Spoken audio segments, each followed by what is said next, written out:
आज दत्त जयंती आहे आणि दत्त जयंतीनिमित्त मी साधा सात्विक स्वयंपाक केले आहे। त्याच्यामध्ये बटाट्याची भाजी, घेवड्याची भाजी, खीर, गाजराचा हलवा, चपाती आणि त्यानंतर वरण भात आणि साजूक तूप असा साधा बेत आहे।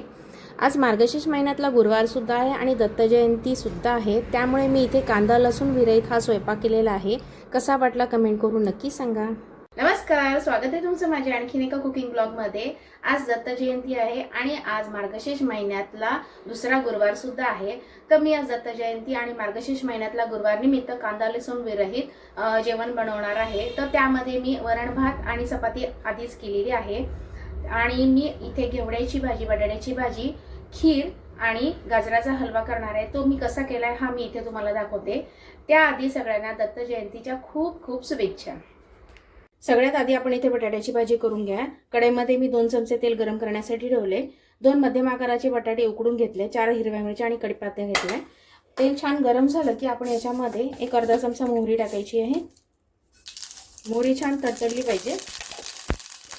त्यात हिरव्या मिरच्या, थोडासा हिंग, आवडत नसेल तर नाही घातलं तरीही चालेल, तर मी थोडासा हिंग घालते। त्यानंतर कढीपत्ता, पाव चमचा हळद, हे छान मिक्स करून घ्यायचं आहे आणि याच्यामध्ये हे उकडलेले बटाटे आपल्याला टाकून घ्यायचे।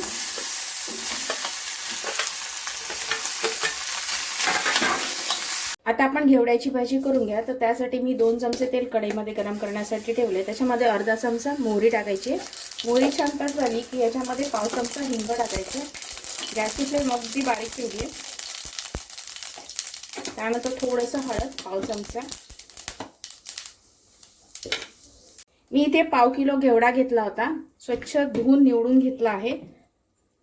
याच्यामध्ये मी 1 मोठा चमचा मिक्स मसाला टाकते आहे। मसाला करपू द्यायचा नाहीये आणि याच्यामध्ये लगेचच आपल्याला हा घेवडा टाकायचा।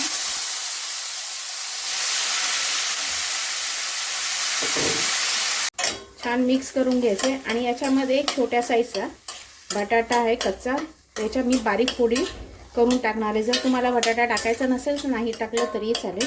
आता हे छान मिक्स करून घेते। मी बटाट्याचे असे छान फोडी करून घेतल्यात, अगदी पातळपणे आणि अगदी मोठ्या पण नाहीये। आता ह्या याच्यात टाकायचे। गॅसची फ्लेम मोठी करायची। मी याच्यामध्ये अर्धा ग्लास गरम पाणी टाकते। मिक्स करायचे। भाजीला आधी एक छान उकळी काढून घ्यायची, त्याच्यानंतर आपण हे झाकण ठेवून ही भाजी शिजवून घ्यायची।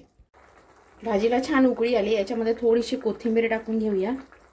त्यानंतर थोडंसं ओलं खोबरं, कारण का आपण याच्यामध्ये अजिबात कांदा वापरलेला नाहीये। मिक्स करायचे। मी अजूनपर्यंत याच्यामध्ये मीठ टाकलेलं नाहीये, त्यामुळे चवीनुसार मीठ टाकून घ्यायचं। याच्यामध्ये मीठ टाकून घेते चवीनुसार। त्यानंतर याच्यामध्ये मी थोडीशी चिमटीभर साखर टाकणार आहे। ही पूर्णतः ऑप्शनल आहे, नाही टाकली तरी चालेल, पण एक अर्धा छोटा चमचा मी याच्यामध्ये साखर टाकली। आता मिक्स करायचे। भाजीला छान उकळी आली आहे, आता झाकण ठेवायचं आणि भाजी शिजवून घ्यायची। घेवड्याची भाजी झाली आहे, घेवड्याची भाजी शिजते तोपर्यंत आपण इथे गाजराचा हलवा करून घ्या। मी हा गाजराचा हलवा कुकरमध्ये करणार आहे।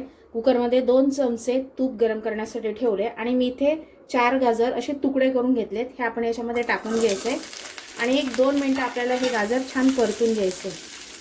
मी इथे गाजराचे तुकडे करून घेतले, तुम्ही किसून घेतलं तरी चालेल। कुकरमध्ये करते कारण का आपला हलवा 10 ते 15 मिनिटात पटकन तयार होईल, म्हणून मी कुकरमध्ये करते। तुम्ही असा शिजून घेतला तरीही चालेल। 2 मिनिटं गाजर छान परतून घेतलेत। आता आपण याच्यामध्ये थोडंसं दूध टाकून घ्यायचे, 1 कपभर। मिक्स करायचे। गाजराला छान उकळी आली आहे। आता गॅस बारीक करून झाकण लावायचे आणि याच्यात 2 ते 3 शिट्ट्या काढून घ्यायचे। गाजराचा हलवा शिजतोय तोपर्यंत आपण इथे खीर करून घेऊया। मी इथे गाजराचा हलवा सुद्धा करणार आहे आणि खीर सुद्धा करणार आहे। तर मी इथे अर्धी वाटी बारीक शेवया घेतल्या आणि पॅन मध्ये अर्धा चमचा तूप टाकलं आहे। आता ह्या शेवया छान भाजून घ्यायच्यात आपल्याला। तुम्ही दत्त जयंतीसाठी काय काय नैवेद्य केलाय मला कमेंट करून नक्की सांगा। मी दत्त जयंतीसाठी वरण भात मी ऑलरेडी लावलेला आहे, त्यानंतर चपात्या सुद्धा मी करून ठेवल्या। आता फक्त मी बटाट्याची भाजी आणि घेवड्याची भाजी केली आहे तुम्हाला दाखवण्यासाठी। त्यानंतर गाजराचा हलवा सुद्धा आपण तयार करायला ठेवला आहे। आणि शेवयाची खीर करणार आहे. शेवया भाजतात त्याच्यामध्ये मी ड्रायफ्रूटसुद्धा भाजून घेते. याच्यामध्ये थोडेसे पिस्ता, त्यानंतर काजू आणि बदाम टाकते. ड्रायफ्रूट्स टाकणं पूर्णतः ऑप्शनल आहे, नाही टाकलं तरीही चालेल. आता हे ड्रायफ्रूटसुद्धा शेवयाबरोबर आपण छान भाजून घ्यायचे. शेवया छान भाजून घेतल्यात. आता याच्यामध्ये मी गरम दूध टाकते. हे ऑलरेडी गरम केलेलं दूध आहे. हे जवळजवळ 1 लिटर दूध आहे.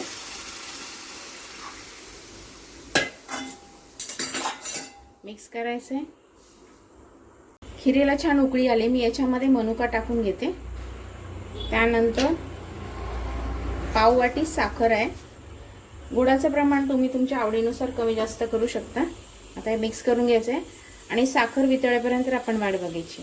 खिरीमध्ये थोडासा केसरसुद्धा टाकून घेते. हा पूर्णतः ऑप्शनल आहे, नाही टाकलं तरी चालेल, पण मला केसरचा रंग आणि स्वाद आवडतो म्हणून मी टाकते. खिरीला छान उकळी आले. साखरसुद्धा वितळली गेली. आता याच्यामध्ये पाव चमचा वेलची पूड टाकते. मिक्स करायचे. खीर तयार झाली. भाजी सुद्धा शिजली आहे. आपण चेक करूया. छान अशी भाजी शिजली आहे. आता याच्यावरती थोडासा ओल्या नारळाचा चव घालायचा आहे. त्यानंतर कोथिंबीर मिक्स करायचं आहे. घेवड्याची भाजी तयार आहे. कुकरच्या 2 ते 3 शिट्ट्या काढून घेतल्यात आणि कुकर उघडला आणि गॅस चालू केलाय. गाजर छान शिजलेत. आता काय करायचं, एक पोटॅटो स्मॅशर घ्यायचा किंवा चमच्याने सुद्धा असं केलं तरी चालेल.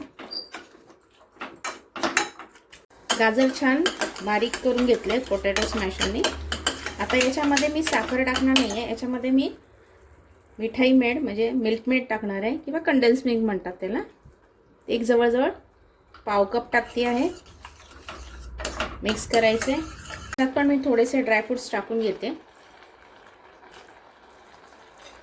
काजू, बदाम आणि पिस्ता मिक्स करायचे आणि हे छान मिक्स करून घ्यायचे आणि थोडंसं आपण घट्ट होईपर्यंत आपण हे शिजवून घेऊया. गाजराचा हलवा तयार झाला आहे. आता याच्यामध्ये पाव चमचा वेलची पूड टाकते. मिक्स करायचे. जास्त घट्टसर पण नाही करायचं, इतपतच आपल्याला हवं आहे. कुकरमध्ये शिजवल्याने पटकन आपला गाजराचा हलवा तयार होतो, म्हणून मी कुकरमध्ये शिजवला. गाजराचा हलवा तयार आहे. गॅस बंद करते. वाटला आजचा कुकिंग ब्लॉग कमेंट करून नक्की सांगा. जर तुम्हाला माझे कुकिंग ब्लॉग आवडत असतील तर लाईक नक्की करा. पुन्हा भेटू अशा छानशा कुकिंग ब्लॉग बरोबर. तोपर्यंत धन्यवाद आणि पुन्हा एकदा सगळ्यांना दत्त जयंतीच्या खूप खूप शुभेच्छा.